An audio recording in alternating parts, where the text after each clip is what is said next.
Dando prosseguimento, teremos agora o terceiro painel, intitulado Os meios jurídicos adequados para as medidas inibitórias e as respectivas reparações decorrentes das contaminações coletivas ao meio ambiente do trabalho. Compondo a nossa mesa, anunciamos a doutora Adriane Reis de Araújo, doutor Sebastião Geraldo de Oliveira e doutor Guilherme Guimarães Feliciano.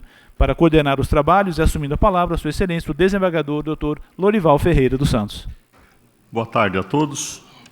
Quero inicialmente agradecer a presença aqui dos painelistas, a doutora Adriane, o doutor Sebastião Geraldo de Oliveira e o doutor Guilherme Guimarães Feliciano. Mas eu quero, antes, porém, aproveitar aqui para fazer alguns agradecimentos especiais. Primeiro, agradecer, digamos, o Tribunal Superior do Trabalho, na pessoa do seu presidente, Sua Excelência, o ministro Brito Pereira, a ministra Delaide, gestora nacional do Trabalho Seguro, e também aqui os nossos colegas que ajudaram na formatação deste evento, meu queridíssimo colega e amigo João Batista, meu colega Firmino Lima, que é o nosso gestor regional do primeiro grau, e o procurador Ronaldo Lira, né, que constituiu a comissão aqui que nos ajudou. E também um agradecimento à Escola Judicial, né, que é a nossa universidade aqui, que ajudou também na preparação desse evento. Então, quero, sobretudo, agradecer o presidente do TST, que em todos os momentos deu todo o apoio necessário para que aqui tivéssemos, na data de hoje, esse evento maravilhoso que trouxe figuras ilustres abordando, digamos assim, os mais variados temas de importância muito grande para o mundo do trabalho, né? De maneira que eu fico muito feliz, na qualidade de gestor regional, poder compartilhar, digamos assim, com todos esses experientes homens do direito, da medicina e desse público seleto que aqui está, também para compartilhar ideias. De maneira que é um agradecimento a todos. Aproveito aqui também para falar um agradecimento ao Ministério do Trabalho, que teve uma participação boa neste evento. Eu tive o prazer de ler, digamos assim, todo esse processo, né? Já foram feitas as homenagens, os agradecimentos, muito pertinentes. Mas eu também queria mencionar a doutora Antônia Rita Bonaro, que também teve uma participação nesse processo lá em Paulínia, né? Eram esses agradecimentos. E agora sim, passo aqui, sem mais delongas, a ler, digamos assim, o resumo do currículo, né? O título, o nosso mestre de cerimônia já colocou, que são os meios jurídicos adequados para as medidas inibitórias e as respectivas reparações decorrentes das contaminações coletivas ao meio ambiente do trabalho. Então, eu passo aqui a palavra à doutora Adriana Reis de Araújo, procuradora regional do trabalho em São Paulo, mestre em Direito pela PUC de São Paulo, doutora em Direito pela Universidade Complutense de Madrid, né, e que também teve o privilégio de funcionar neste processo. Então, a senhora tem a palavra, doutora. Eu gostaria de saudar este tribunal, na pessoa do doutor Lorival. Gostaria de saudar a Justiça do Trabalho, na pessoa do meu caro amigo e antigo colega, ministro Brito Pereira, da ministra Delaide, que foi a parceira na idealização desse evento. Gostaria de saudar também o Ministério Público, na pessoa do Procurador-Geral do Trabalho, Dr. Ronaldo Fleury, e na pessoa da minha colega Clarissa, que foi homenageada aqui, e dizer a todos, senhoras e senhores, que é uma grande satisfação estar aqui, no Tribunal de Campinas, falando sobre esse caso, Shell BASF, que é um caso emblemático. Toda vez que eu penso no caso Shell BASF, só me vem uma palavra: ousadia. Esse processo é o retrato da ousadia de inúmeras pessoas que fizeram a sua intervenção no curso do seu desenvolvimento. Quando eu penso no pedido elaborado pela minha colega Clarissa, eu acho fantástico. É de uma ousadia, porque ela, com seu pedido, extrapolou a competência da Justiça do Trabalho para atender também o interesse dos filhos dos trabalhadores que foram atingidos. Ela questionou a prática, né, jurídica dentro de uma concepção tradicional de reconhecimento do nexo causal, e ela foi além.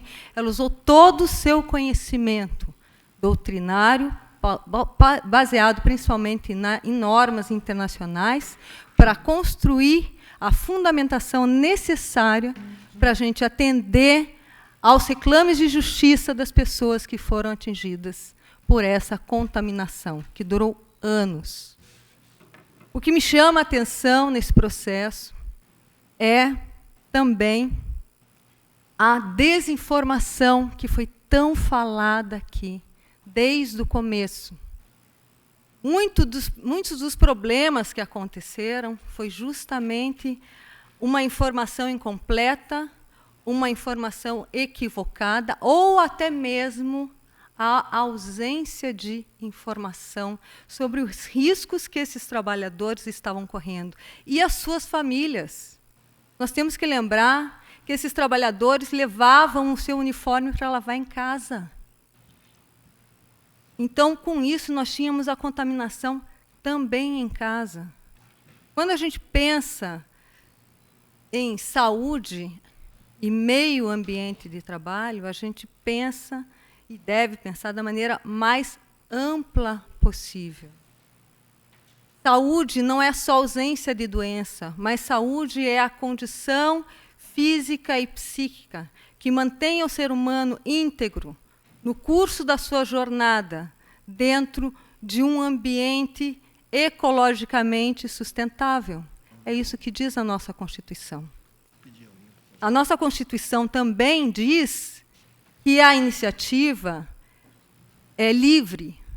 A liberdade de iniciativa para a produção é livre, mas se somada à valorização do trabalho, e se somada ao respeito à dignidade humana. Ela estabelece o ser humano como central. E esse processo, a gente observa, esta preocupação sendo resgatada a todo momento, em todas as instâncias. A centralidade do ser humano, a necessidade do ser humano e dos seus familiares. Nós temos, então, quando nós pensamos em saúde do trabalhador e meio ambiente, nós temos a Constituição Federal e temos uma série de convenções da Organização Internacional do Trabalho que regulamentam essa questão.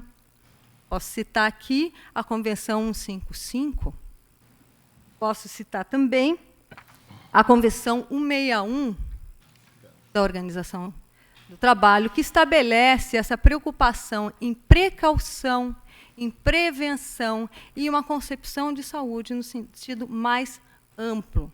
Essas normas, elas se inserem no ordenamento jurídico brasileiro na categoria de normas supralegais, no mínimo. Pelo menos é essa a interpretação que nós temos dentro da jurisprudência do Supremo Tribunal Federal. As convenções internacionais do trabalho entram no nosso ordenamento, logo abaixo do texto constitucional, se sobrepondo a qualquer normativa de lei ordinária, decretos, portarias e seja o que for. Então, toda e qualquer regulamentação tem que seguir a normativa internacional, que estabelece a saúde, o direito à saúde dos trabalhadores, que estabelece a necessidade de precaução, que estabelece a necessidade dos órgãos públicos fiscalizadores serem órgãos independentes para estarem livres da pressão econômica e das pressões políticas. Tudo isso em prol do ser humano, para que essa pessoa que dedica parte da sua vida, parte da sua jornada, possa ir ao trabalho e regressar à sua casa sem a preocupação de estar sendo contaminada e estar adoecendo nesse processo, onde ela está contribuindo com a sociedade, contribuindo com as riquezas. A gente não pode produzir riquezas à custa da miséria humana, não é mesmo? Pois bem, as convenções internacionais entram dentro das normas brasileiras, na qualidade de normas supralegais. Temos ainda mais uma convenção, que é a Convenção 187, que não foi ratificada pelo Brasil, mas é uma convenção que estabelece um marco das políticas nacionais de segurança e medicina do trabalho.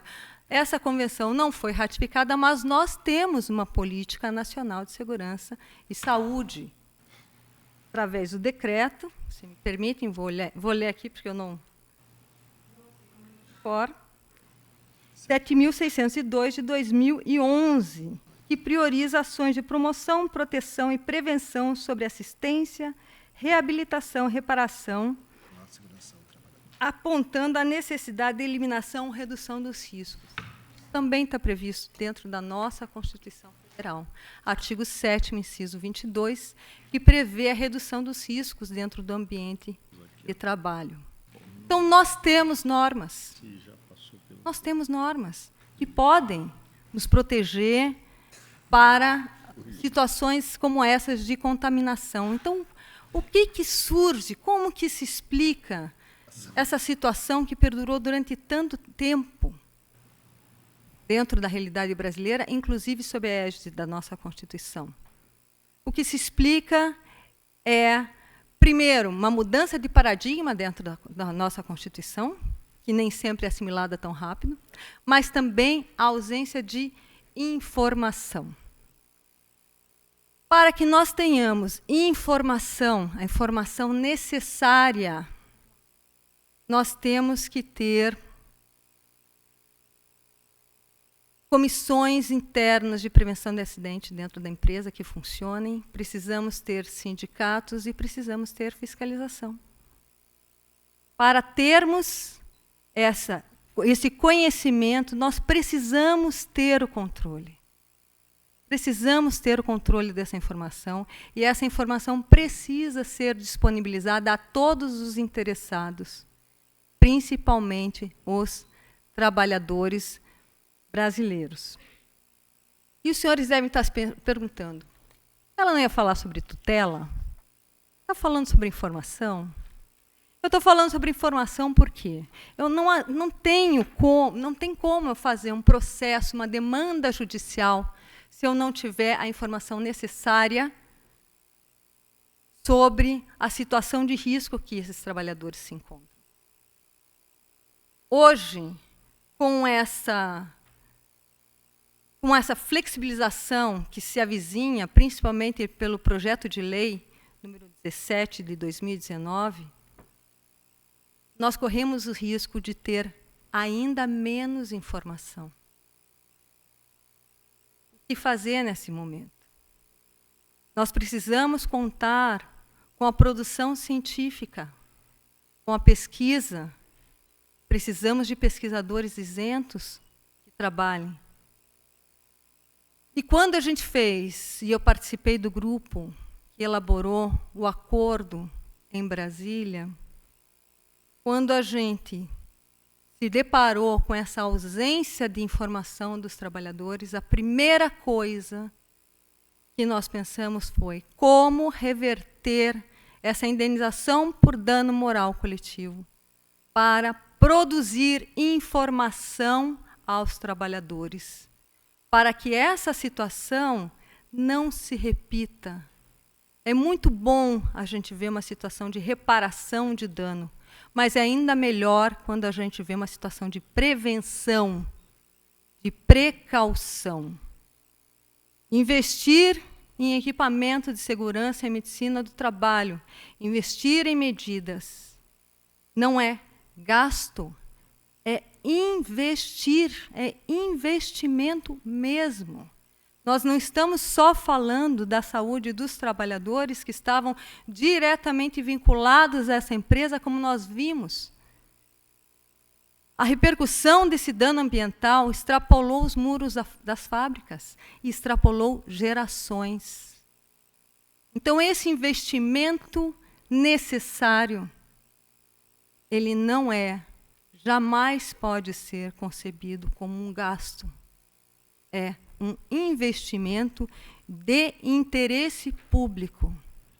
E foi por isso que, na construção do acordo, a norma determinou a destinação da verba da indenização por danos morais coletivos para pesquisa, prevenção e tratamento de trabalhadores. Nós procuramos atender a todos os campos. E hoje, com esse cenário de desinformação ou de parca informação, parece que essa indenização ela é ainda mais importante. As entidades que receberam a função de produzir pesquisa e prevenção têm uma responsabilidade ainda maior. O Ministério Público pode, sim, atuar na defesa da população brasileira, mas ele precisa de instrumento, ele precisa de informação. Quando nós pensamos na normativa internacional que estabelece a prevenção e a precaução em questões de segurança e medicina do trabalho, nós verificamos que se dá ênfase principalmente à prevenção de riscos conhecidos, mas também à precaução de riscos ainda não conhecidos. O que significa isso?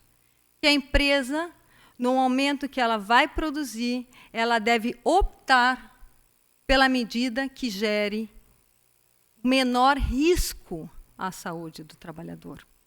Se essa é uma imposição legal de uma norma internacional que tem natureza de norma supralegal dentro do nosso ordenamento jurídico, a empresa, quando ela é demandada, ela tem o ônus de demonstrar que adotou todas as medidas de precaução e de prevenção. A gente não pode transferir esse ônus para o trabalhador que muitas vezes não tem sequer a informação necessária do risco da saúde que ocorre.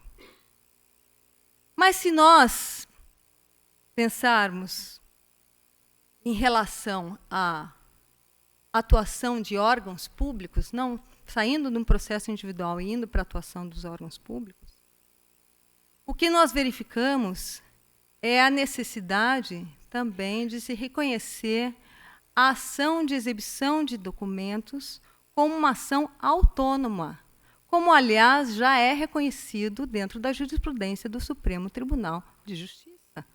E já foi objeto de jornada, de discussão da jornada sobre processo civil. Nós temos que trazer essa interpretação também para a Justiça do Trabalho, a ação de exibição de documentos como ação autônoma, para que os órgãos públicos possam avaliar qual é a situação efetiva de risco do meio ambiente dos trabalhadores e possam avaliar quais são as medidas que devem ser solicitadas em relação àquela empresa, principalmente porque hoje nós temos regramento, a intenção de um regramento que impede a fiscalização de ofício, só por demanda.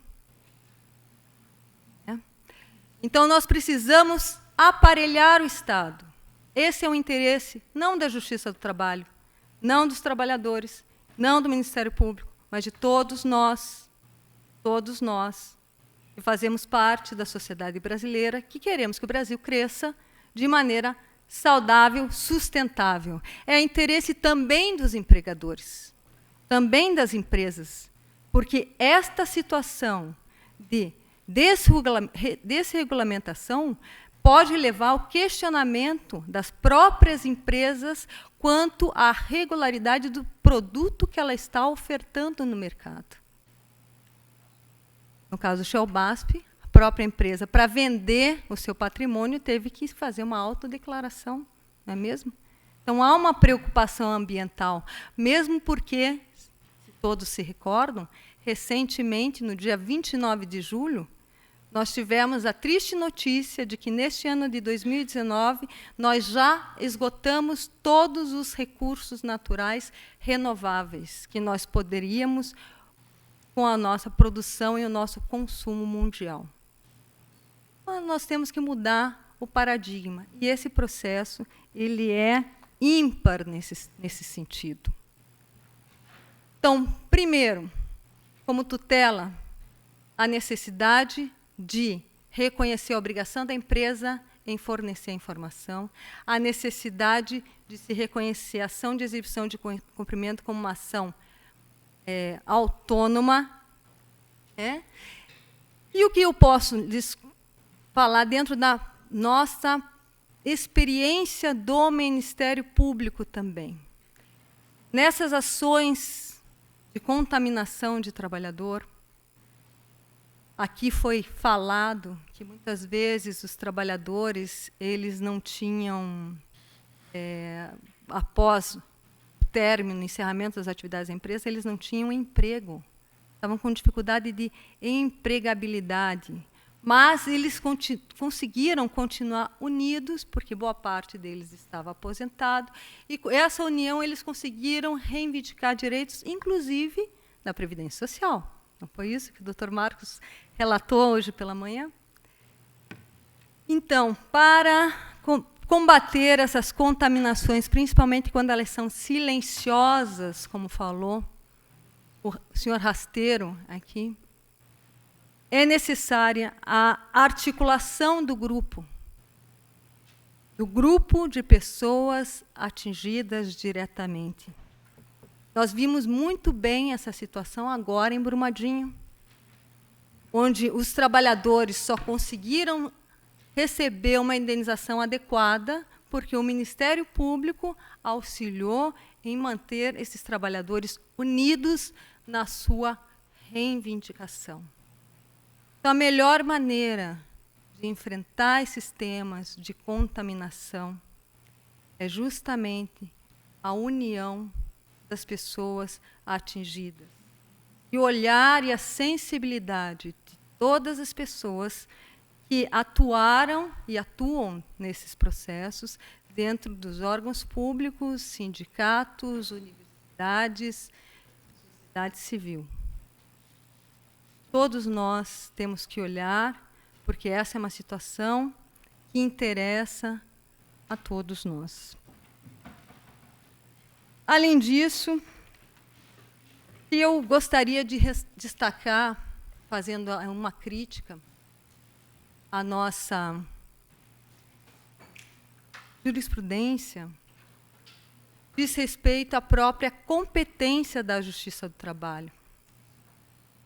A Justiça do Trabalho deveria ter competência para cobrar as políticas públicas. Eu sei que essa questão já chegou ao Tribunal Superior do Trabalho, e renovo aqui essa preocupação, porque o Ministério Público do Trabalho deveria discutir na Justiça do Trabalho a emissão de uma série de normas que vão resultar necessariamente no adoecimento dos trabalhadores.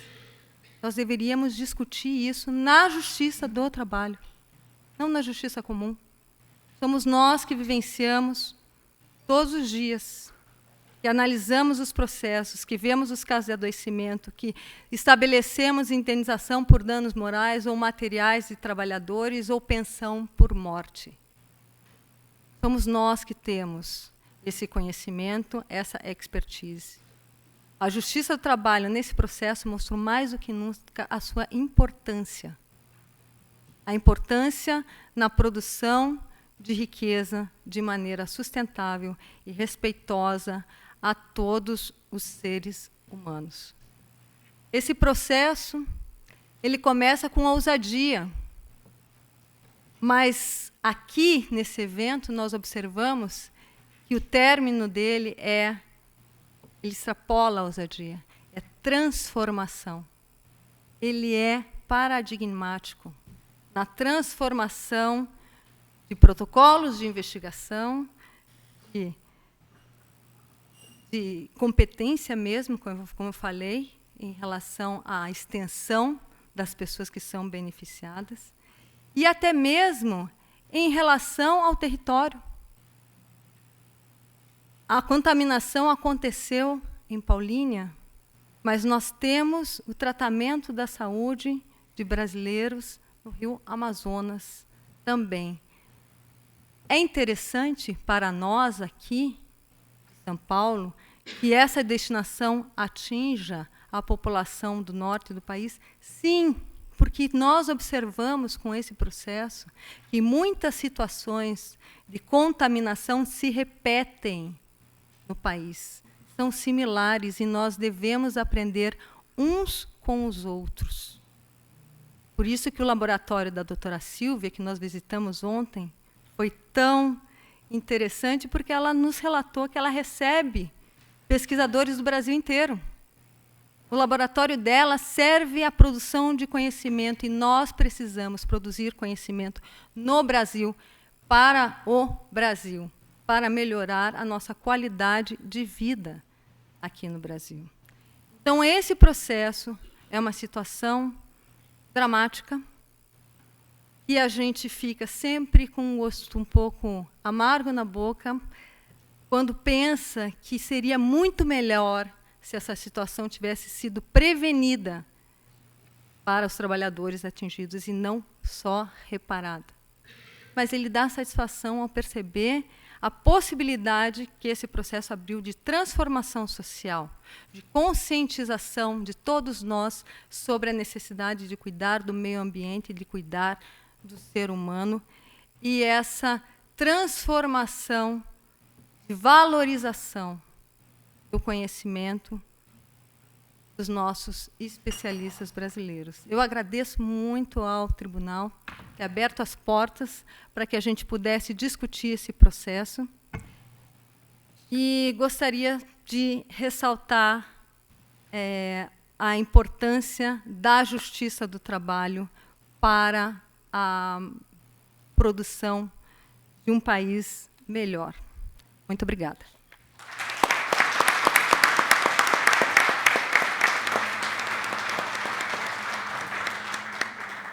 Agradeço a manifestação da doutora Adriane, que, de forma bem objetiva, clara, expôs toda a problemática envolvendo, digamos assim, as grandes contaminações e, sobretudo, os trabalhadores.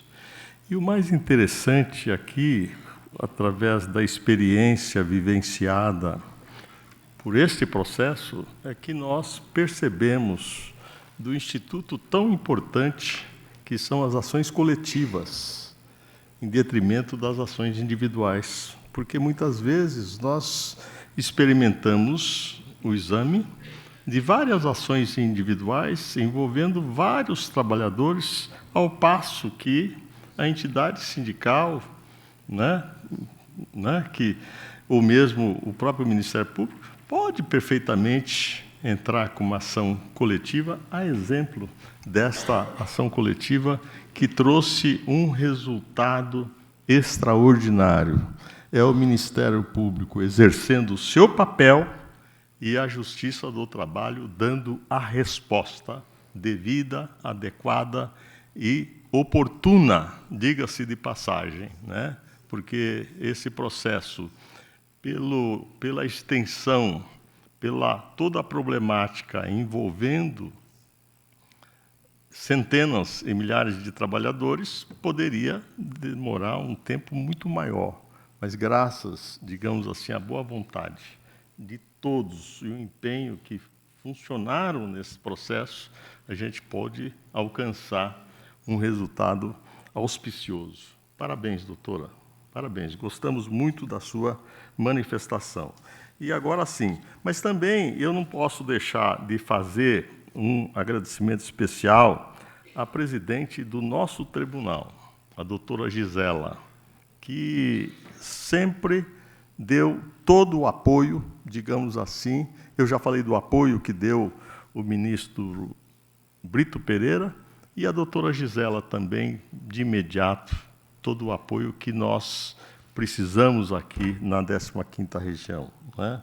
Então, a todos esses atores, muito obrigado.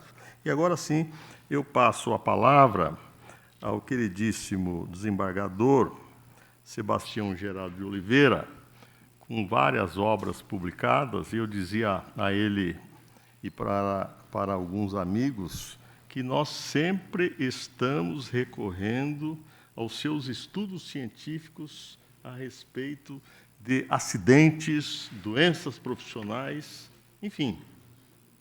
O senhor tem sido aquele que ajuda no dia a dia a resolver problemas. Dr. Sebastião Geraldo de Oliveira é desembargador do Tribunal Regional do Trabalho em Minas Gerais, é gestor nacional do Programa do Trabalho Seguro do Tribunal Superior do Trabalho.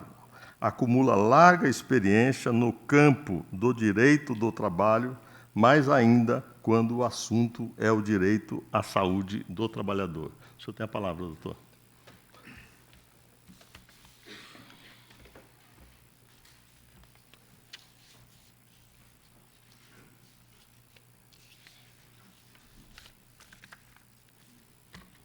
Excelentíssimo desembargador Lorival, meus colegas de mesas, senhoras e senhores, é para mim uma grande honra estar mais uma vez aqui na 15ª região, onde sempre sou muito bem recebido, como bem mencionou o ministro Brito Pereira na abertura hoje. É um diferencial da 15ª região nos acolher de tal forma que sentimos completamente em casa, acolhidos, envolvidos pelo carinho deste tribunal. E também parabenizar a iniciativa da ministra Adelaide, nossa coordenadora, e dos colegas aqui da 15ª que tiveram a ideia de realizar esse evento. Porque muitas vezes precisamos fazer o registro da memória, especialmente da parte final do título seminário, as lições aprendidas. Que através de um dia como esse de hoje, onde há aqui presente vários formadores de opinião, que podem contribuir para um futuro melhor, refletindo a respeito da amplitude deste processo, e talvez nem a Clarice imaginasse num primeiro momento que iria atingir essa dimensão, podem perceber o que podemos fazer no futuro a respeito. Pois bem, eu quero começar aqui, já que fazendo esse registro histórico de memória e balanço, a importância que teve a emenda 45 de 2004. Inclusive, doutor Guilherme, com a intensa participação da Ana Matra, para que houvesse essa mudança da competência, e foi nesse artigo 114, que está na nova redação, vou pedir para colocar na tela aí, que estabeleceu claramente a competência do Justiça-Trabalho para julgar as indenizações por dano moral ou patrimonial decorrentes da relação de trabalho. A partir daí também teve um fato muito significativo, porque no momento que sobreveio a emenda, parecia que estava resolvido, mas em seguida o Supremo Tribunal Federal, no dia 9 de março de 2005, na sua composição plenária, julgou que a competência era da Justiça Comum, indicando algumas razões para isso. Mas houve um trabalho intenso, colaborei nesse trabalho também, e 112 dias depois, de uma forma surpreendente, o mesmo Pleno do Supremo Tribunal Federal reconsiderou a sua decisão ao julgar o conflito de competência 7.204, estabeleceu que a competência era da Justiça do Trabalho. Apenas 112 dias após houve essa alteração de entendimento da Suprema Corte. E aí, através dessa mudança, esse eu chamo isso de um fato portador do futuro. Eu gosto dessa expressão do Michel Godet, que ele diz, há fatos portadores do futuro, é o criador da perspectiva. Essa frase dele é significativa. Sinais ínfimos por sua dimensão presente, existente no ambiente, mas imensos nas suas consequências e potencialidades. Fatos portadores do futuro. O julgamento desse conflito de competência 7.204 foi um fato portador do futuro, porque influenciou de forma definitiva na Justiça do Trabalho a partir de então. Porque a partir dessa mudança, todos nós magistrados começamos a ter outra percepção a respeito das condições de trabalho. Até então, a gente conhecia ou falava no trabalho que dignifica, mas depois dessa situação, passamos a compreender também o trabalho que danifica. Passamos a compreender não só o risco, mas nos deparamos com dano efetivado. As nossas audiências para julgar insalubridade e periculosidade, onde eu analisava apenas o agente nocivo e sua potencialidade de causar dano, de repente, deparamos na mesa de audiência de frente à vítima, aos órfãos, às viúvas. E aí o juiz de trabalho passou a ter outra percepção do risco monetizado para o dano indenizado. Tudo isso, então, alterou a nossa concepção e, possivelmente, contribuiu para que a Clarice ajuizasse esta reclamação histórica que hoje nós reverenciamos, cujos frutos marcou definitivamente a história da Justiça do Trabalho e está produzindo ideias e reflexões para prevenir novos danos futuros. Passamos, então, da simples reparação para a possibilidade de prevenção. Logo em seguida, veio uma outra lei, 11.121/2005, criando o Dia Nacional em Memória das Vítimas de Acidente de Trabalho e Doenças Ocupacionais, e todo 28 de abril, os estudiosos da área a justiça, por força de lei, reverenciam a memória daqueles que saíram de casa para ganhar a vida e acabaram encontrando a morte, doenças ou mutilações. Merece a nossa consideração, o nosso respeito e o nosso compromisso de atuar para que no futuro, cada vez menos, isso venha a ocorrer. Então, as tragédias deixam muitas lições. E o papel de todos nós que lidamos na área, a melhor homenagem que podemos prestar às vítimas é dizer para os seus descendentes, ou elas próprias, quando sobreviveram, que não foi em vão o que passaram. Vamos fazer daqueles erros um material didático para melhorar no futuro. Porque sabemos nós que há muitas sementes de grandes acidentes germinando por aí. Pode ser que amanhã abrimos os jornais, tem lá uma notícia de algum grande evento. Mas na medida que nós apurarmos o nosso olhar, melhorar a nossa argúcia de percepção, podemos evitar que essas sementes germinem em acidentes verdadeiros. Esse é o nosso papel principal das lições, do título do seminário aqui, as lições, o que fazer para prevenir no futuro. Ainda mais, como disse aqui o Dr. Ronaldo Fleury, nesse período de intensa flexibilização, redução de normas de proteção, possivelmente mais vítimas teremos. E a justiça estará aqui para o seu papel reparador. Eu quero fazer um registro aqui também, que até o início do ano, o maior acidente de trabalho ocorrido no Brasil ocorreu também em Minas. Foi o acidente da Gamileira, dia 4 de fevereiro de 1971. Neste dia, 100 toneladas de concreto, 10 mil toneladas de concretos, caiu num grande galpão que o pessoal estava acelerando, não esperou curar adequadamente, morreram 69 mortos, 9 trabalhadores, mais de 100 feridos.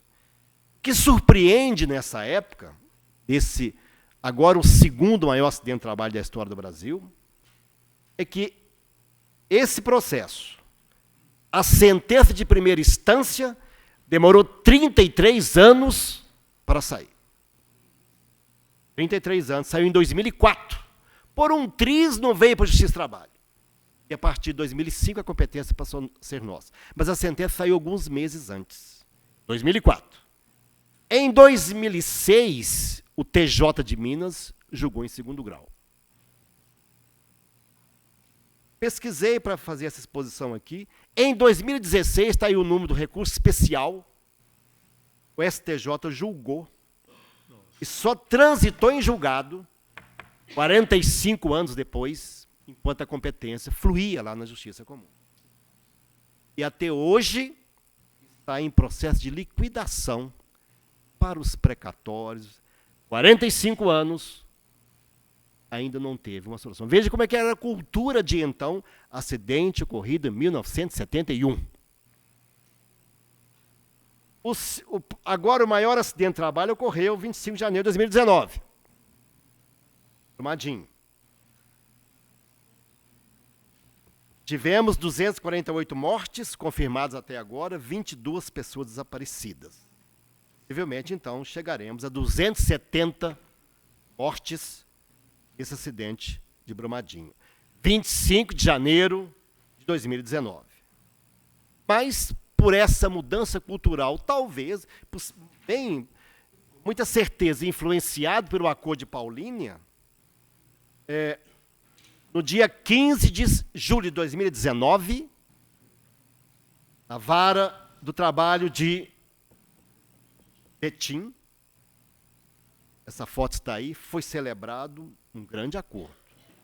Este acordo, também histórico, a empresa concordou em pagar para cônjuge, companheiro ou filho, mãe ou pai, individualmente 700 mil cada pessoa. 500 mil para reparar o dano moral e 200 mil a título de danos de seguro adicional. E ainda o dano material até que as vítimas viessem a completar 75 anos. Veja o acidente de 71 até hoje sem solução. O acidente de 2019 já teve uma solução. Pela atuação intensa do Ministério Público do Trabalho, que ajuizou no dia seguinte, no mesmo dia, já uma ação, e a tutela concedida pela juíza da 5ª Vara de Trabalho de Betim, doutora Renata Lopes, e menos de 6 meses após, já se estabeleceu reparação adequada. E isso é o mérito do Ministério Público, da Justiça do Trabalho, de todos os envolvidos, pela nova mentalidade que se criou a respeito dessa reparação. Aqui também teve um dado interessante nesse acordo, porque veja aí o que está na ata de audiência.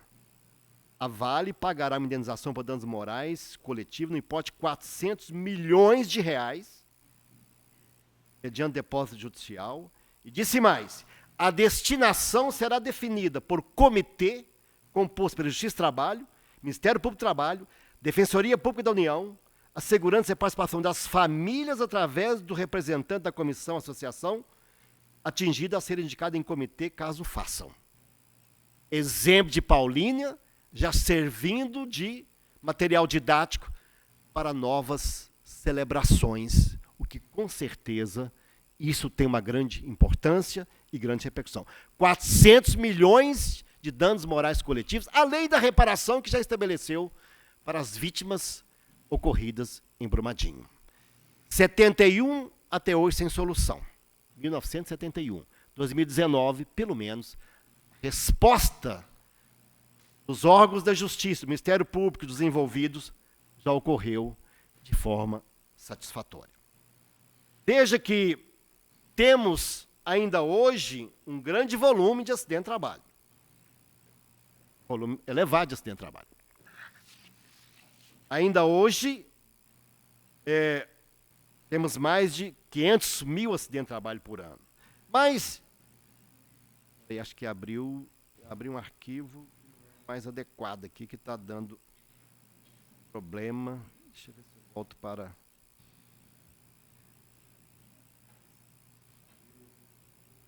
mais moderno, mas aqui tem...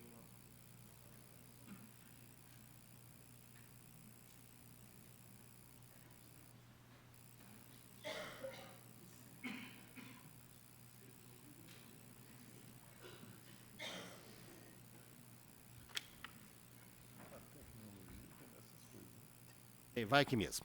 Está faltando, mas isso aqui não tem muita importância.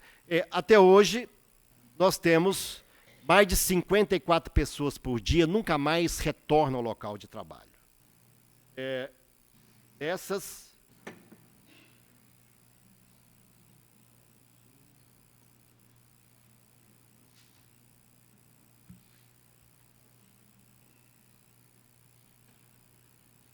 Vai assim mesmo. Então, mais de 50 pessoas por dia nunca mais retornam ao local de trabalho. Então, de 10 por dia por morte, 50, em torno de 40 por invalidez total permanente. Isso significa que ocorrem a cada ano, 10 Brumadinhos. O volume é muito grande ainda, que nós temos uma cultura muito grande para implementar a respeito disso. Mas, de todo modo, há um consolo quando a gente analisa a trajetória. Veja que em 1975, o Guilherme Feliciano, ocorria no Brasil 31 mortes para cada 100 mil trabalhadores. A partir de todo esse movimento, de uma nova cultura, uma nova percepção, sindicato, Ministério Público, auditores fiscais, justiça, os envolvidos, mudança na legislação, mudança na percepção, isso não vem caindo. 10 anos depois, caiu de 31 para 21 para cada 100 mil trabalhadores, 30 anos após a 8, e nós já chegamos a 2017, com menos de 5 mortes para cada 100 mil trabalhadores. Esse número já é bom? Não. O Reino Unido, por exemplo, é menos de 1 morte para cada 100 mil trabalhadores. Mas já foi muito pior. Estamos na direção, numa trajetória de melhoria, e essa cultura, ainda que tenha movimentos ocasionais que parecem que está um certo refluxo, isso certamente passará e a trajetória continuará, que a história mostra que é dessa forma.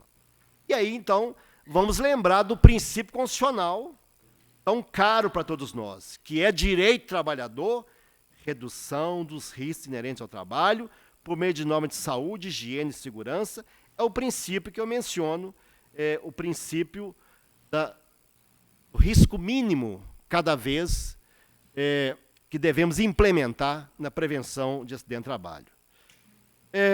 Então, veja bem, também a Convenção 155, que já foi mencionada aqui hoje, que o Brasil ratificou, estabelece a obrigação da gente formular, pôr em prática e reexaminar periodicamente uma política nacional coerente em matéria de segurança e saúde do trabalhador. Essa convenção tão importante, Convenção 155. E o outro ponto que nós temos batido muito é a obrigação que estabeleceu a Convenção de introduzir nos currículos escolares a disciplina segurança, higiene, meio ambiente, trabalho em todos os níveis de ensino. Devemos atuar para que isso ocorra. E ainda mais, essa mesma Convenção 155 estabeleceu um princípio extraordinário, que é o princípio que está no artigo 11, de garantir a realização progressiva da melhoria contínua das condições de trabalho ou da prevenção no local de trabalho. E aí veio o decreto 7.602, que a Adriane já tinha mencionado aqui na exposição anterior. Veja que por esse decreto nós temos uma nova diretriz importante, uma mudança de paradigma. O nosso paradigma até então era o paradigma apenas da proteção, usar EPI. Esse é o primeiro passo, mas é o passo muito inicial. Veio o direito ambiental e criou o paradigma da precaução, cuidados antecipados. Mas agora veio a política estabelecida e estabeleceu algo além. Além da proteção, que é muito simplória, usar EPI, nós temos agora o princípio da prevenção. E a palavra prevenção, na sua etimologia, prever, ver antes. Ver antes para quê? Para tomar atitude. Ter prevenção para fazer a promoção. Promover, pôr em execução, dar impulso. E isso está claramente estabelecido aqui nesse decreto 7.602. Os objetivos da Política Nacional de Segurança e Saúde é promoção e prevenção, e não a simples proteção, não a simples EPIzação do trabalhador. E aí a importância da gente colocar isso em ordem. Eu lembro também uma campanha de 2015 que a OIT adotou, que deve ser permanente, a campanha de prevenção, e ela diz, todos unidos na construção de uma cultura de prevenção.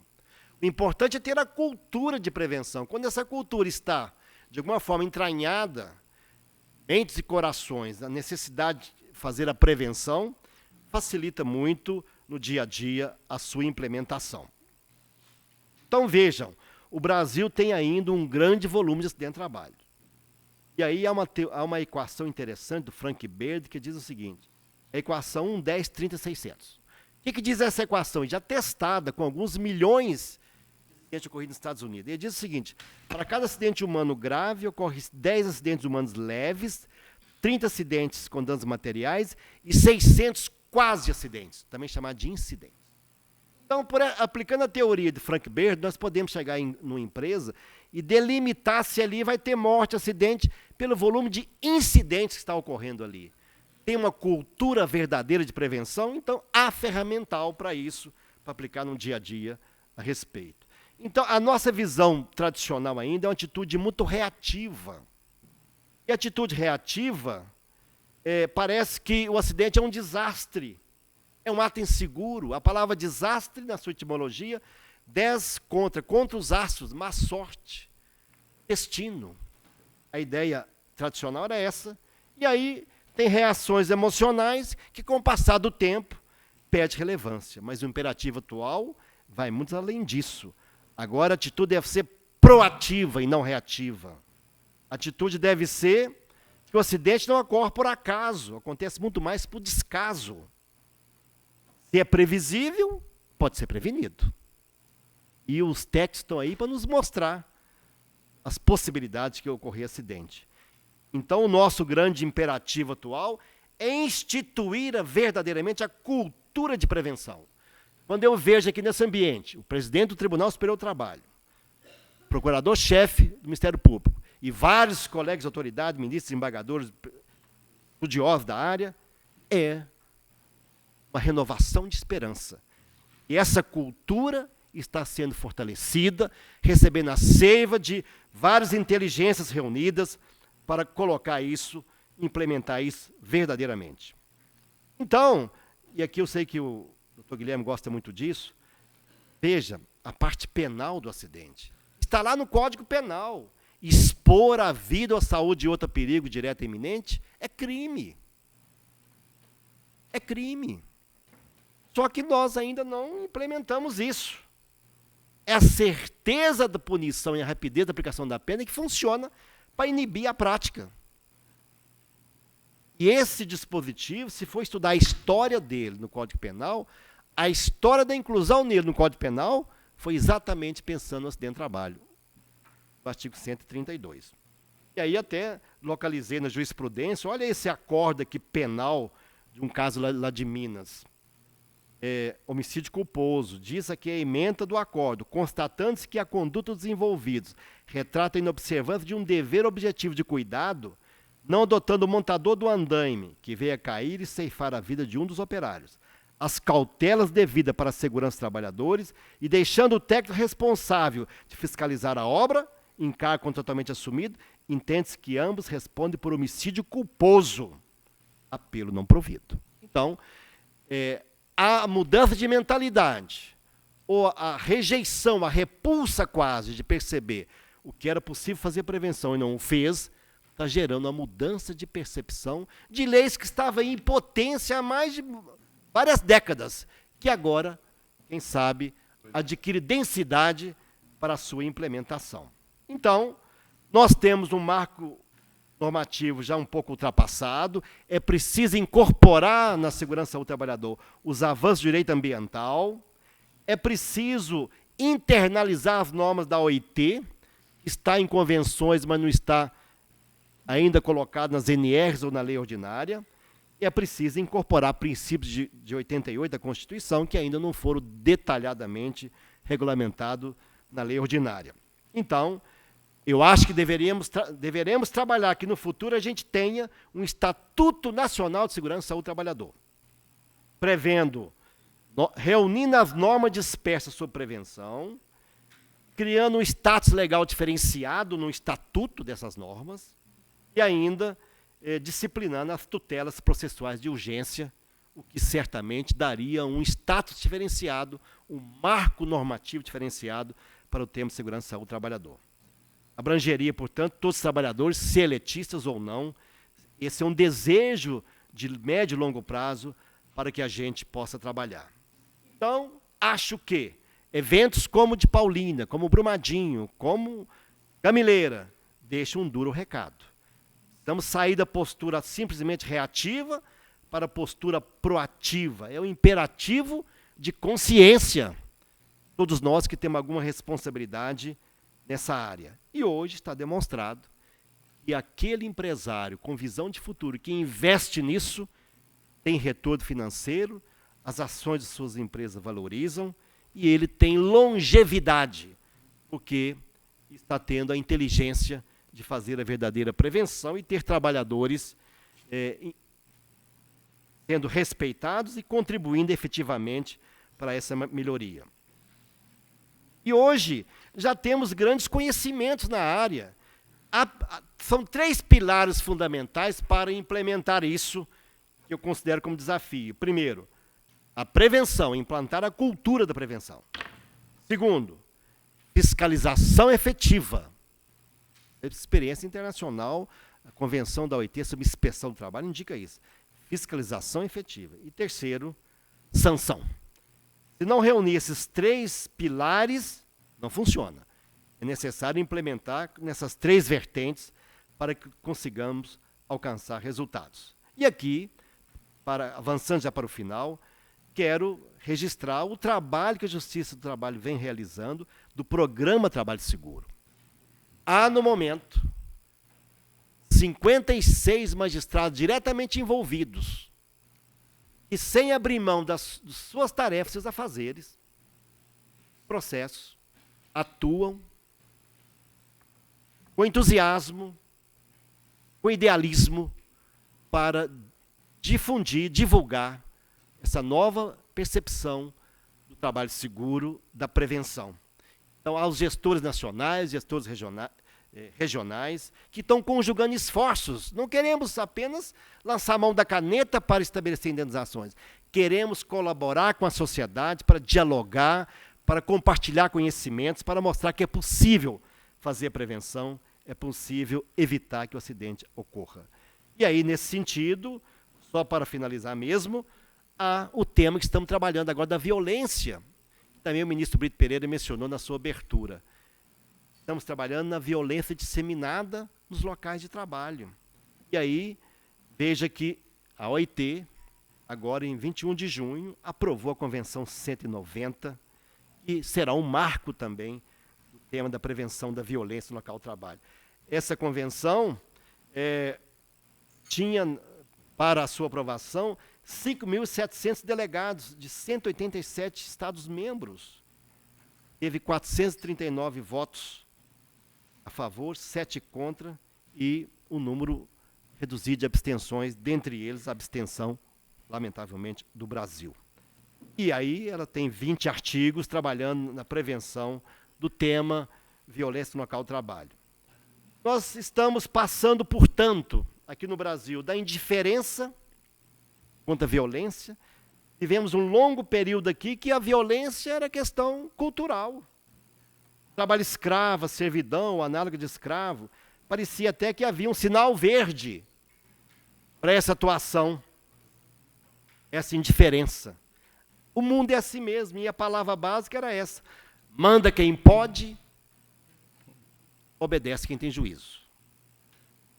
Quantos séculos convivemos com isso?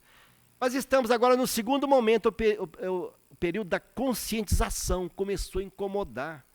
Tem que ser desse modo, aí surge o inconformismo, vem a discussão sobre dignidade da pessoa humana, o direito de resistência. Acendeu um sinal amarelo.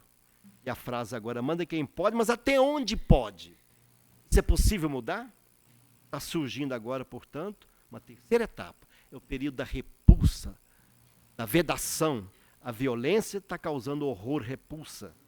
Leis que vedam violência, Convenção 190 da OIT, vítimas com canais adequados para reclamação. Os gestores violentos estão perdendo espaço, redesenhando o poder diretivo, que manda quem pode, sim, mas só nos limites que pode. Então, esse é o trabalho que o Programa Trabalho Seguro vem desenvolvendo e que teremos em outubro um grande seminário internacional em Brasília, que todos devem se esforçar para comparecer, para a gente aprofundar ainda mais a respeito desse tema. Eu agradeço muito a oportunidade, muito obrigado por ter me convidado, por estar aqui.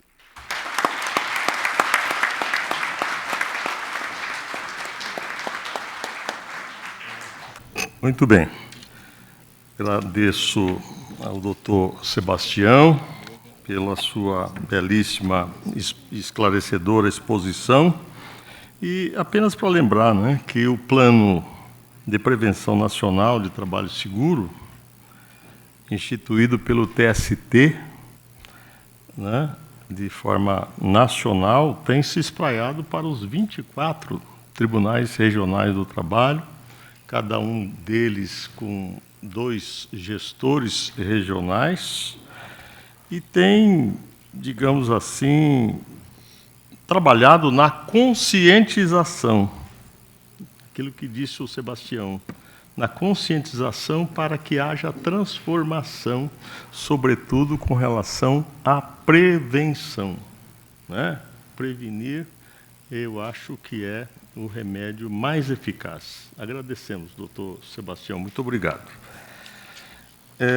Então, vamos aqui para o nosso queridíssimo doutor Guilherme Guimarães Feliciano, professor associado do Departamento de Direito do Trabalho da Faculdade de Direito da USP, livre docente em Direito do Trabalho e doutor em Direito Penal pela Faculdade de Direito da USP.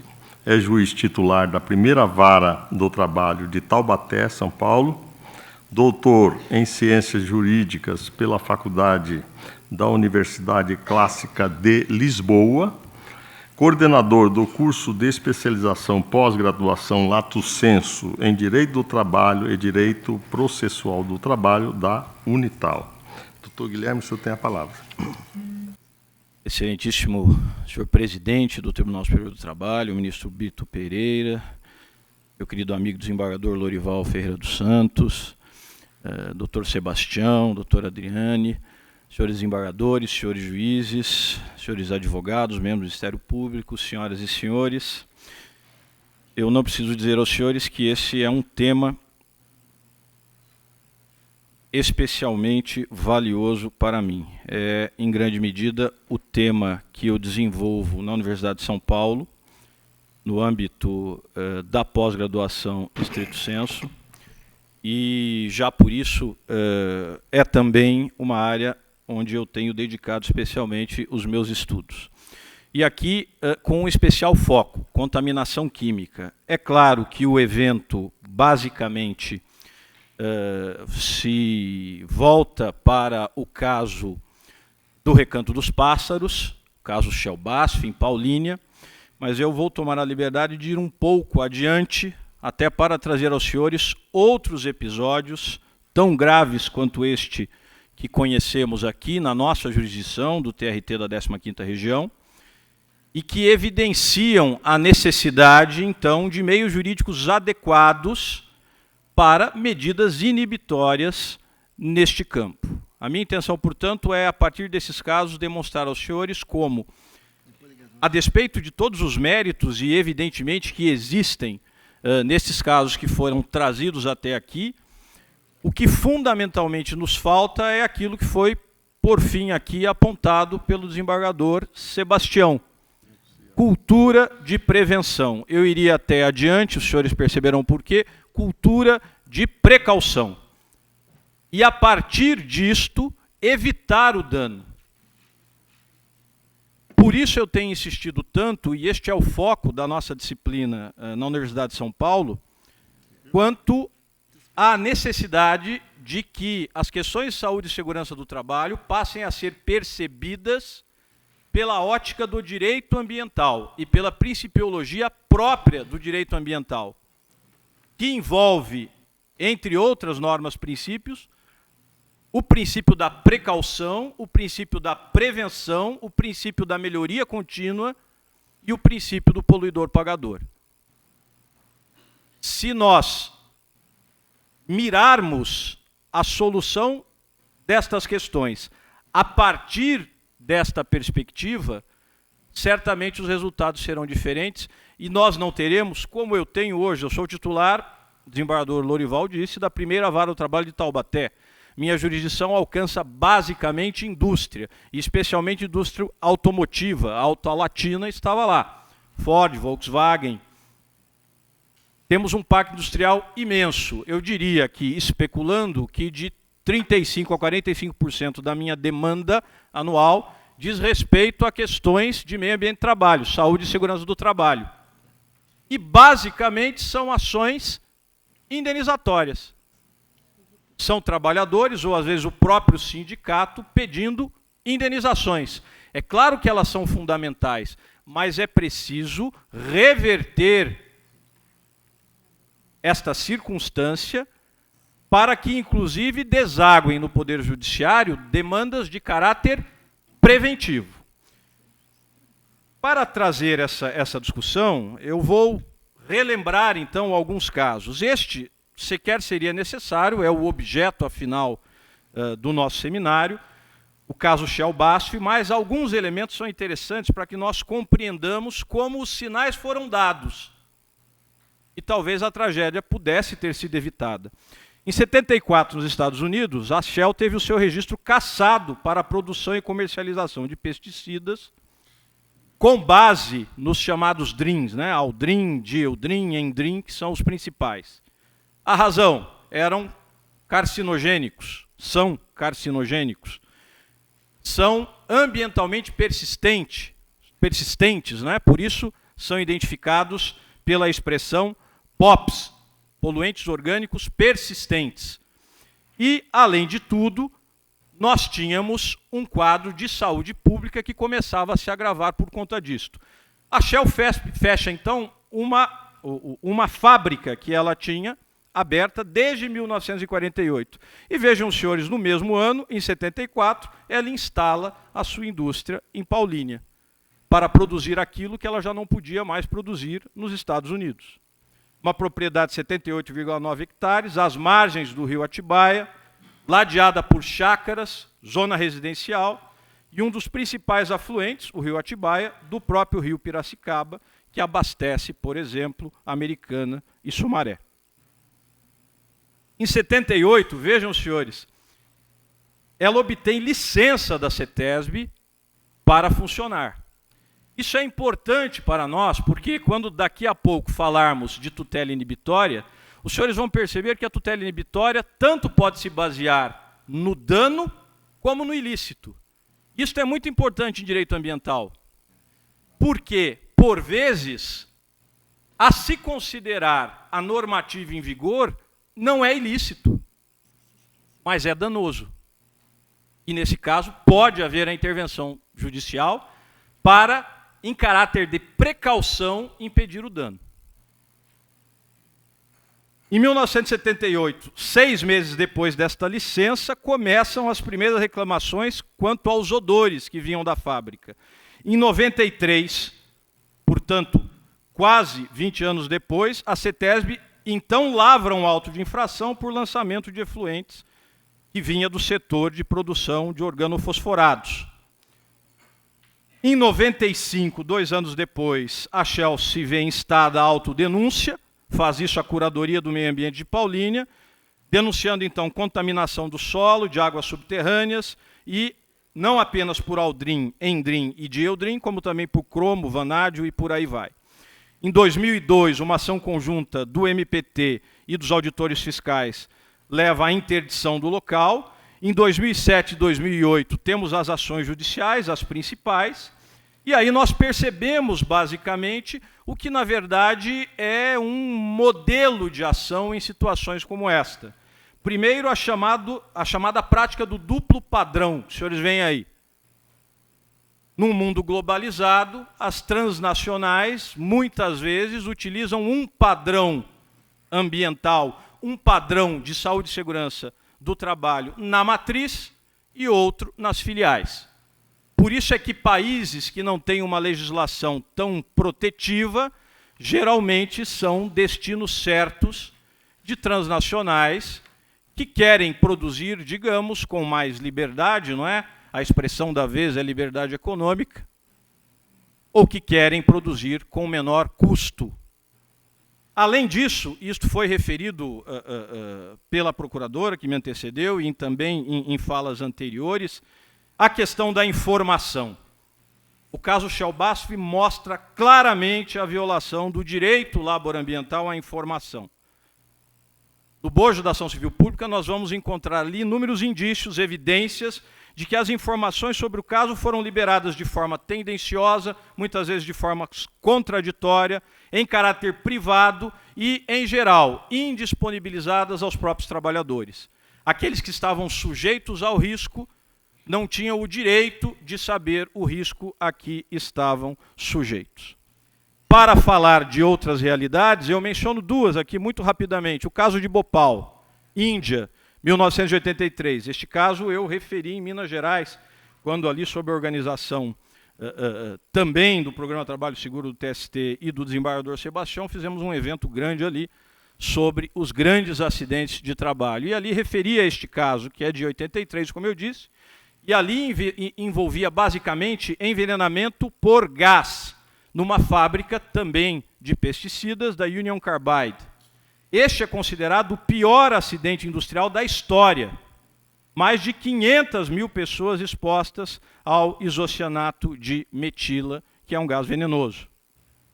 No total, 3.787 mortes diretas, mortes imediatas, 2.256 no dia do vazamento. A declaração do governo em 2006, o governo da Índia, dava conta de 558.125 feridos. E o pior, e por isto vejam, senhores, como de fato estamos falando de direito ambiental. Artigo 225, caput da Constituição. É dever do Estado e da sociedade preservar o meio ambiente ecologicamente equilibrado para as atuais e futuras gerações. Estamos falando de direito intergeracional. Os filhos das vítimas pagam também com a sua própria saúde pelo acidente que houve então. Gerações posteriores com deformidades. Aliás, algumas gerações. Um outro exemplo que também envolve contaminação química é o de Golly Bridge, Estados Unidos, entre 1930 e 1931, envolvendo também uma subsidiária da Union Carbide, que desejava, na verdade, desviar o New River, um rio, para melhorar a capacidade de geração de energia, e para isso decidiu cavar um túnel. Ao cavar o túnel, descobriu que ali havia sílica mineral. Então resolveu utilizar a sílica para a produção do aço. E chamou trabalhadores de todo o país para isto. Agora, o detalhe, não havia equipamentos de proteção, aliás, havia, mas eram vendidos. E, curiosamente, utilizo essa expressão para não utilizar outra mais forte, os preços não eram os mesmos. As máscaras eram vendidas a menores preços para engenheiros, que eram exatamente aqueles que não iam para a frente de trabalho, a um preço mais alto para os trabalhadores com menor formação, estes sim que adentravam ao túnel, e ainda havia um preço maior para os que fossem negros. Não me perguntem por quê. Aliás, os senhores imaginam por quê. A certa altura, a subsidiária da Union Carbide providencia um terreno ao lado para sepultar os trabalhadores que começavam a morrer de silicose em uma velocidade de que antes não se tinha notícia, porque é uma doença profissional que evolui no curso dos anos, 10 anos para a letalidade. Ali, em questão de meses, já havia a letalidade. Também contaminação química, 109 mortes admitidas, mas uma audiência no Congresso dos Estados Unidos estimou o número em 476. Aqui, ainda muito rapidamente, voltando a Bhopal, esta é uma notícia do El País. Bhopal, uma noite que dura já 30 anos. Bhopal, uma noite que dura já 30 anos. Reportagem de 2014. Vejam o que eles dizem, e por isso eu dizia aos senhores, o que nós vimos aqui na Shell BASF é uma situação que se repete no mundo. Em 1989, a Union Carbide realizou um estudo sobre os níveis de toxicidade na região do Bhopal. E o resultado foi tão nefasto que o relatório jamais foi publicado. Esta informação não foi dada ao conhecimento do público. No entanto, outros estudos independentes foram feitos, descobrindo água contaminada e dados aterradores, nível de mercúrio chegando a 6 milhões de vezes acima do que se podia admitir, dos níveis toleráveis. O nível de tricloroetileno, que afeta o desenvolvimento dos fetos, também em quantidades alarmantes. Identificaram no leite das mães, daquelas que estavam em fase de lactação, substâncias altamente tóxicas. Isso, meus caros, entre 99 e 2013. O acidente, os senhores viram, havia acontecido muito tempo antes. Eis o caráter intergeracional do dano. Diante disto, quais são os mecanismos que nós temos ao nosso alcance? Quais são os caminhos para uma tutela processual preventiva? Este, afinal, o elemento mais importante de qualquer reflexão a este respeito, que se pretenda útil no dia a dia de todos nós. E eu procurei, então, me concentrar nisto. Eu parto de uma ancoragem constitucional, que é a de reconhecer que o inciso 52 do artigo 5º, ao tratar do due process of law, do devido processo legal, consagra, na combinação com o inciso 35, o acesso à justiça em sentido material, ou acesso à justiça no sentido mais substantivo da expressão, acesso à ordem jurídica justa. O que significa que, portanto, o acesso à justiça não pode ser uma mera formalidade. O que nos leva à ressignificação da própria ideia de jurisdição que a nova doutrina nos traz. Eu cito aqui Marinoni, mas há outros autores, Proto-Pisani e outros, que dizem que a jurisdição é muito mais do que simplesmente dizer a vontade concreta da lei, como aprendemos com Chiovenda e outros. Ela é uma função de tutela, que se torna especialmente necessária quando o direito em discussão é um direito fundamental, como é o direito à integridade física, como é o direito à saúde, como é o direito ao meio ambiente do trabalho equilibrado. E aqui entra a história da prevenção e da precaução. A prevenção, meus caros, é um padrão que nos foi legado pela Declaração de Estocolmo, em 1972. Mas, no campo do direito internacional do meio ambiente, houve um passo qualitativo 20 anos depois, na Declaração do Rio, de 1992, que é o que está no princípio 15 da Declaração do Rio, falando em princípio da precaução. E na perspectiva dessas convenções, onde é que se diferenciam? Se diferenciam no fato de que a precaução considera os contextos de incerteza científica. O que o princípio 15 diz é que, mesmo nos contextos de incerteza científica, devem ser tomadas as providências necessárias para impedir danos ao meio ambiente ou a terceiros. Nós que somos do direito e que gostamos de um latinismo, já confeccionamos um para o princípio da precaução. Indúbio pro natura. Indúbio pro natura. Acontece que quando nós falamos do meio ambiente do trabalho, nós não estamos falando no mico-leão dourado, nós não estamos falando na baleia azul, nem no boto cor-de-rosa. Com todo o respeito que estas espécies me merecem. Nós estamos falando na raça humana. Nós estamos falando no Homo sapiens sapiens. Portanto, para nós, no direito do trabalho, indúbio pro natura converte-se em indúbio pro homine. Essa é a perspectiva que tem de estar diante de nós quando pensamos especialmente a tutela inibitória. Ou seja, muitas vezes o juiz não terá diante de si laudos que lhe deem certeza absoluta do potencial lesivo daquela substância, ou daquele equipamento, ou daquela atividade, ou daquela operação. Mas, tendo ele evidências, ou mesmo indícios veementes disto, deve ter em mente indúbio pro homine.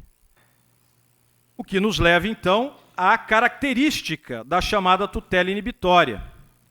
Ela caminha, como eu dizia aos senhores, no sentido contrário àquilo que se tornou, de fato, algo que cultural, até mesmo na nossa jurisprudência.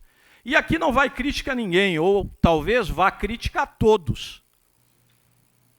Ao segmento patronal, ao segmento obreiro, aos sindicatos, à própria magistratura.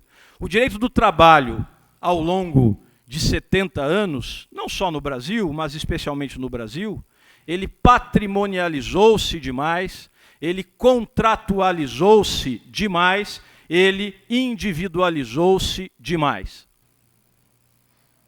Portanto, o caminho que nós temos de tomar é o caminho inverso, é o da despatrimonialização do direito do trabalho, o da coletivização do direito do trabalho, como disse o desembargador Lorival, e o da desmonetização do direito do trabalho.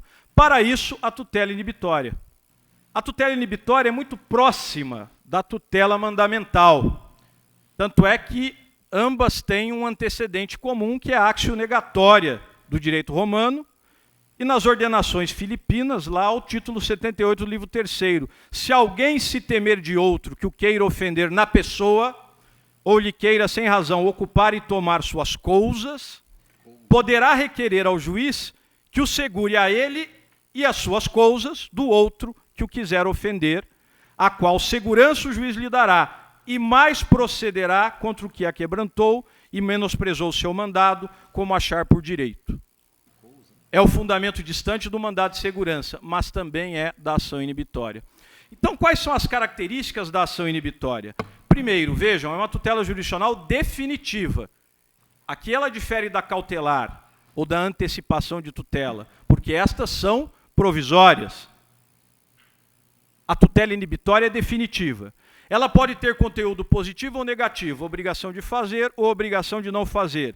Ela pode se dirigir a ilícitos contratuais, o que os americanos chamam de specific performance, breach of contract, ou pode se dirigir a hipóteses de ilícito extracontratual, que é a injunction dos norte-americanos, no caso de tort, law of tort. Vejam que isso é importante para nós, porque entre nós há uma disputa doutrinal sobre a natureza da responsabilidade civil em caso de acidente de trabalho. Se ela é contratual, na medida em que todo contrato individual do trabalho tem uma cláusula implícita de indenidade do trabalhador, ou se ela é mesmo aquiliana típica, por ato ilícito, responsabilidade extracontratual. Pouco importa para esta finalidade. Seja uma coisa, seja outra, a ação inibitória terá o seu lugar. E para quê? Prevenção da prática, da repetição da prática ou da continuação. E aí o que eu dizia a vocês, da conduta ilícita ou danosa. Eu poderei usar a tutela inibitória quando eu tiver dano, ou iminência de dano, ou indícios veementes de dano, ainda que eu não tenha necessariamente ilicitude, ainda que eu ainda tenha de discutir a ilicitude. O professor Leme Machado, ambientalista, que todos os senhores conhecem, dá a este respeito um testemunho claro para o direito ambiental na sua obra mais famosa. A certa altura ele se pergunta, Mas se a poluição que for causada em um curso d'água se dever a emanações que a empresa faz dentro dos limites de tolerância das resoluções do CONAMA, pode haver uma ação judicial para impedi-la de seguir poluindo? E ele responde, pode. Porque, afinal, a nossa conclusão imediata será a de que, pelo menos naqueles casos concretos, as posturas administrativas não estão atingindo a sua finalidade. E aí se constrói uma hermenêutica consequencial. Indúbio pro homine. E a mesma coisa quando nós tivermos o ilícito, ainda sem o indício do dano. Mas mesmo diante do ilícito, poderá haver a tutela inibitória. E para não dizer que não falei de flores ou de outras flores, obviamente nós temos outras possibilidades de tutela preventiva. A tutela cautelar estava lá nos artigos 798 seguintes do Código Buzaide e agora está no 300 do CPC de 2015. E a tutela sumária, que nós aqui nos acostumamos a chamar de tutela antecipatória ou tutela antecipada.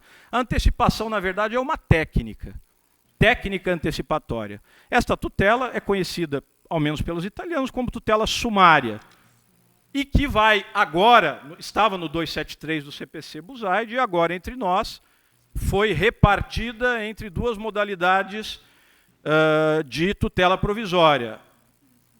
O inciso 1º do 273 tornou-se tutela antecipatória de urgência, e o inciso 2º do antigo 273, que era o caso de abuso de direito de defesa, tornou-se agora tutela de evidência. As duas modalidades podem servir para a prevenção do dano no campo do meio ambiente de trabalho. E sobre a tutela inibitória especificamente, o CPC de 73 não tinha uma regra clara.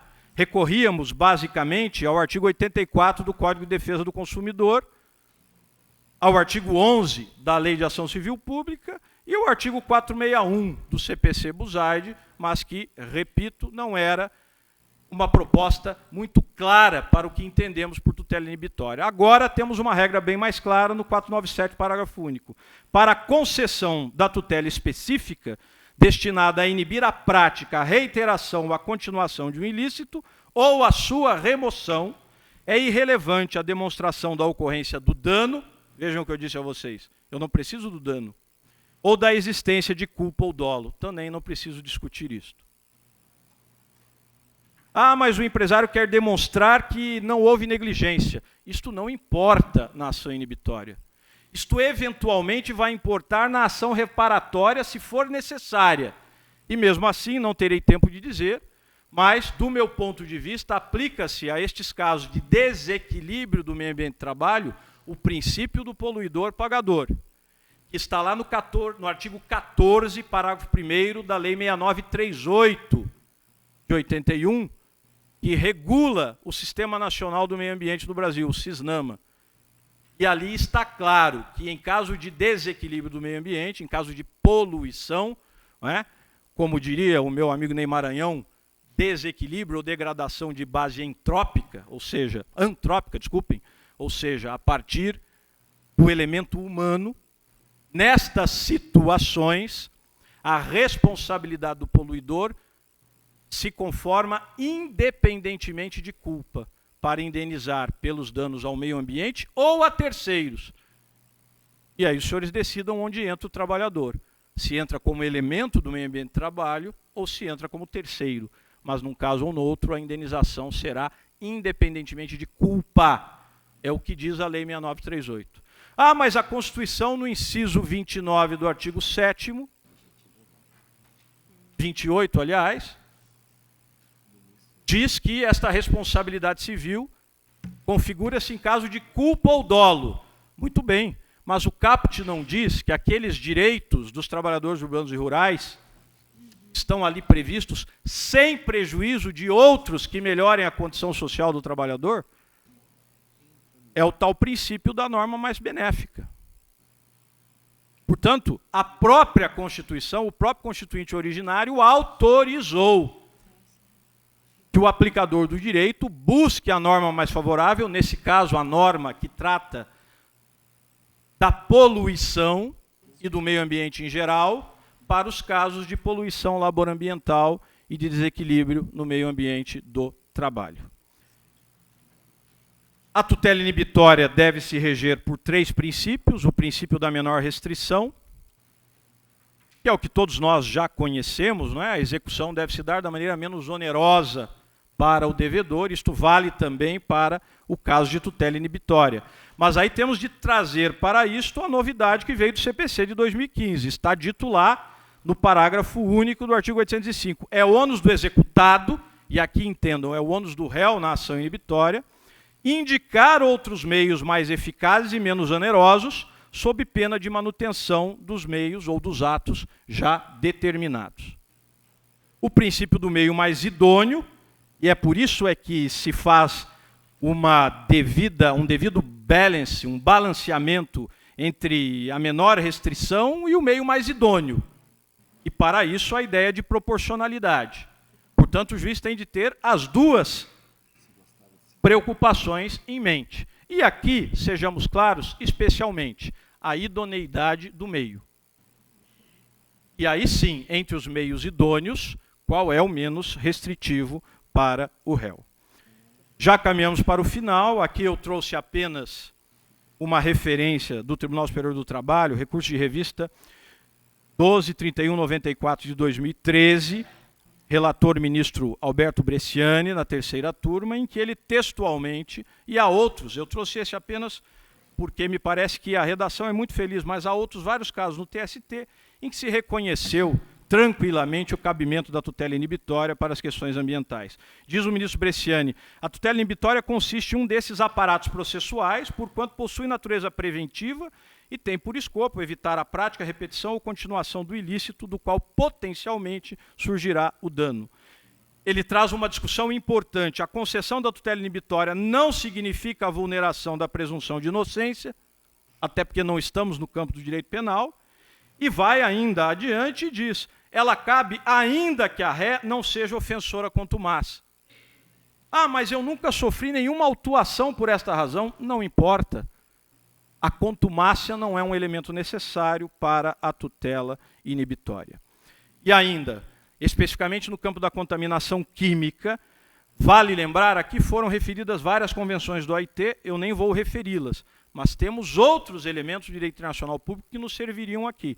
E o sistema BRS, Basel, Roterdã e Estocolmo, ou seja, Basileia, Roterdã e Estocolmo, nos dá boas saídas para o caso de contaminação química. Na Basileia, a Convenção de 1989 sobre resíduos industriais. Em Roterdã, a Convenção de 98 sobre o procedimento de consentimento prévio informado aplicado a agrotóxicos e substâncias químicas perigosas, chamada Convenção PIC, e a famosa Convenção de Estocolmo de 2001, que é exatamente a Convenção dos POPs, sobre poluentes orgânicos persistentes. Esta última, inclusive, tem 3 anexos: aqueles POPs que têm de ser eliminados, todos os DRINs, por exemplo, aqueles que devem ter usos restritos e caminham para eliminação, caso do DDT, e os POPs produzidos não intencionalmente. E aí o anexo traz medidas possíveis, que podem ser pedidas pelo Ministério Público, que podem ser pedidas por sindicatos. Quem deveria fazer é o Executivo, mas na medida que não faça, o Poder Judiciário também pode fazer, porque também é poder público. Utilização de tecnologia de baixo resíduo, utilização de substâncias menos perigosas, substituição de matérias-primas que sejam poluentes orgânicos persistentes, eliminação da queima em céu aberto de produtos químicos com essas características, ou mesmo da queima em aterro sanitário, e por aí vai. Termino por aqui. Isto é o que eu diria de responsabilidade civil, como sendo objetiva em função exatamente aqui, olha, do 14, parágrafo 1º, já que falaríamos também de reparação. Sabem os senhores que a reforma trabalhista trouxe parâmetros para mensurar a indenização. Digo apenas aos senhores que, na minha visão, são parâmetros inconstitucionais, portanto, atuando monocraticamente, não os aplico, e concluo trazendo estas imagens para a nossa reflexão. Esta aqui, exatamente em Paulínia, a área interditada por oferecer risco à saúde. Aqui uma manifestação dos trabalhadores apontando as mortes e fazendo o seu protesto pela dificuldade em obter as devidas reparações. Aqui é Bhopal, o maior acidente de trabalho da história, com centenas de mortos. Ainda Bhopal. Essa é uma imagem forte, muito conhecida, é utilizada quase como um símbolo do desastre de Bhopal. Aqui a segunda geração de lesados. Os filhos que já nasceram com defeitos congênitos por conta da contaminação química. Aqui a mesma coisa. E aqui a terceira geração de lesados, agora em função da contaminação da água. Este menino é surdo por conta da contaminação da água na região do Bhopal. Aqui a fala de Rashida B., que foi uma sobrevivente do Bhopal, chegou a receber o prêmio Goldman Environmental em 2004. E ela disse: nós não somos dispensáveis, nós não somos flores oferecidas no altar do lucro e do poder. Nós somos como que flamas dançando, chamas dançando, com o objetivo de conquistar a escuridão e de desafiar todos aqueles que ameaçam o planeta e a mágica e o mistério da vida. Eu acho que é isto que nós temos, afinal, como comunidade jurídica, a oferecer. E aí eu trago para encerrar de fato Carl Jung. Sua visão se tornará clara somente quando você olhar para dentro do seu coração. Quem olha para fora, sonha, só sonha. Quem olha para dentro, acorda. Eis o que a comunidade jurídica tem a oferecer nestes casos. Faticidade, porque estão próximos dos fatos, muito mais que o legislador, criatividade, sensibilidade. Muito obrigado.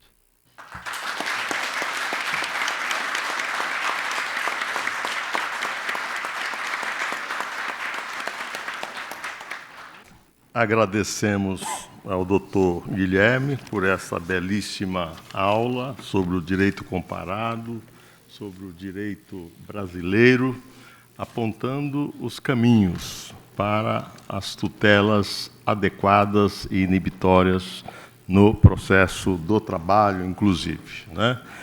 Sem mais delongas, eu declaro aqui encerrado este painel, agradecendo mais uma vez a doutora Adriane, o doutor Sebastião Geraldo de Oliveira e o doutor Guilherme Cristiano.